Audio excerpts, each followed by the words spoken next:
Welcome to Jeff Outdoors. For returning viewers, glad to see you back.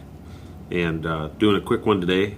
I have couple different styles of filtering, but maybe to give you an idea, I thought I would do this one real quick and show you what I have as far as maple syrup filtering.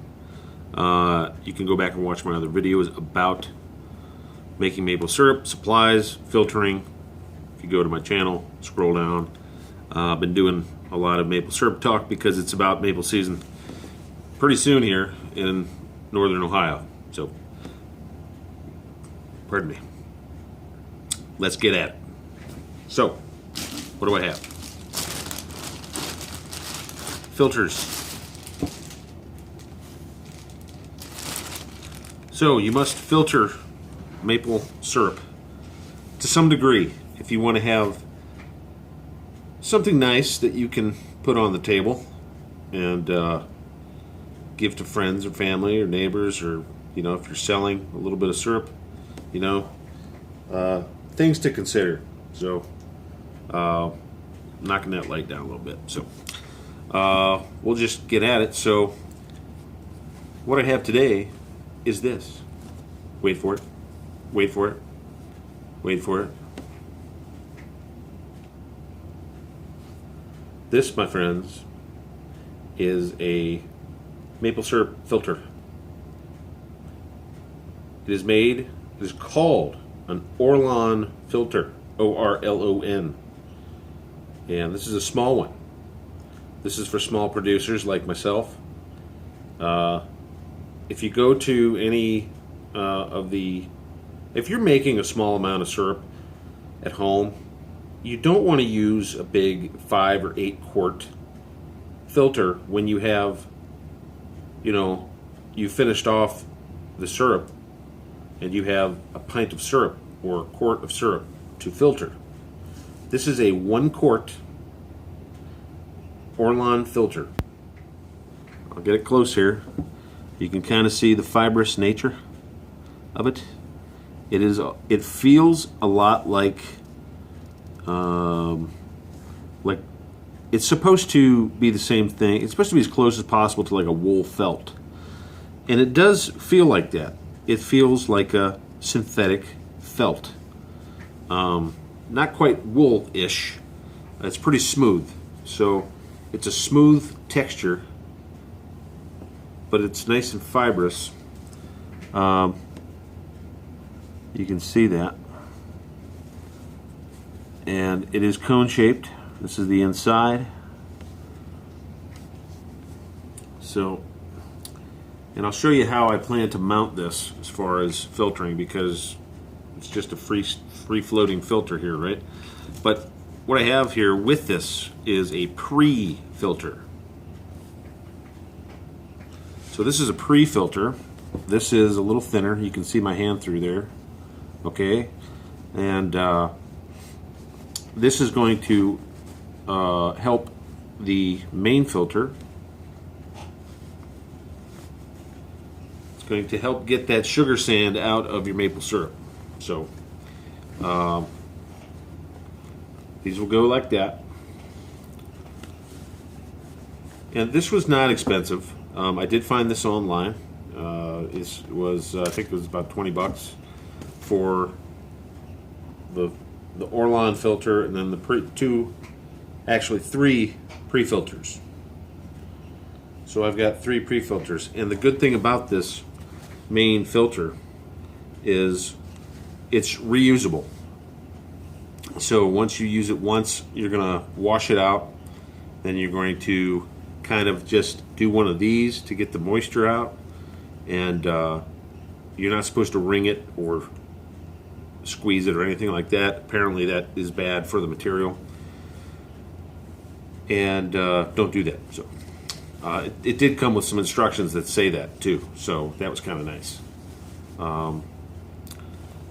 So with the pre-filters and the main Orlon filter, this is what I'll be doing, and I will adjust the camera slightly for this to get you a better view, and we'll bring it on up here. Okay, so here is a stock pot. This is a cake pan ring that I have in my house. This does not have to be complicated for filtering syrup. So you take that on there, you put that there, because you need a little height, right? You need a little extra height so the syrup can fall down into the bottom of the pan. And as of right now, what I plan on doing, just like I've done with my other flat filters, is I simply take this and I use the clothespin, and it attaches to the cake pan. The filter opens up, and I have plenty of clearance towards the bottom for the syrup to fall from the filter to the bottom of the pan. Plenty of room with this being open to dump the hot syrup. You're always going to filter hot. Dump the hot syrup in here. It filters down. And what's nice about this is you can just, when you're done, lift this off, right? So for the guy at home who is looking for maybe a better way to filter your syrup for the upcoming season, maybe this will help you, right?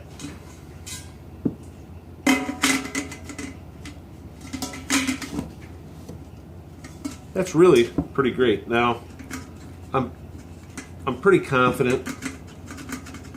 I'm pretty confident that the clothespins are going to hold.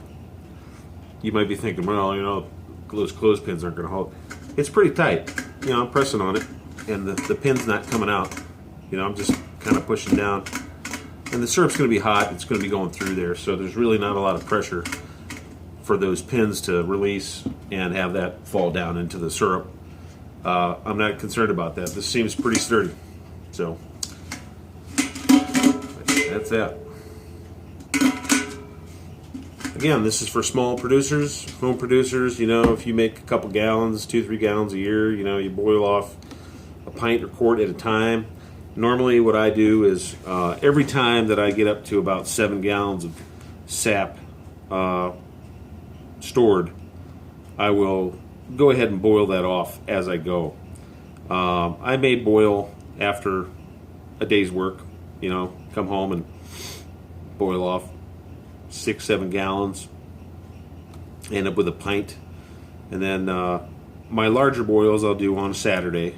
And you know, boil rate is going to be this year double, so we'll see how it goes. I'm not real sure how much sap we'll end up with since we're tripling the amount of taps, but that's something to think about. So, little idea here.